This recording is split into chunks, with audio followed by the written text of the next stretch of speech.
Tonight, Budweiser, with a brewery in Newark, is famous for calling itself the king of beers, and that may be. But here in the Garden State, there are also 19 microbreweries making a big splash. The latest on tap, New Jersey Beer Company. Desiree Taylor brews up this story for us. Matt Steinberg had high hopes of opening a small brewery, and now that dream is a reality.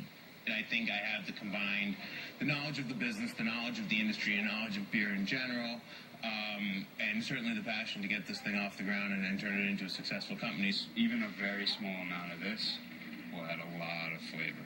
His recipe for success, a few key ingredients like barley, oatmeal, and chocolate malt.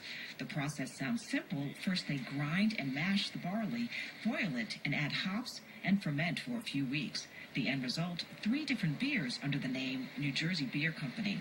The Abbey, it's a easy drinking light beer. The Pale Ale is, we think it might be our signature brew.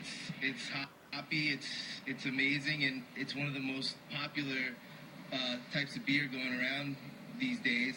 And the stout is, it's heavier and it's infused with oatmeal, chocolate, and raisins. 100 years ago, beer was king in New Jersey when big names like Pabst and Ballantine were here. Today, only Budweiser remains, but there are 19 microbreweries that are trying to make a name for themselves. In the last few years, the beer industry is interesting, where the imports have really been losing market share. The big brewers are kind of losing market share. The craft brewers are probably about 5% of the beer business in the United States. New Jersey, I think it's probably less than that, but they're continuing to grow.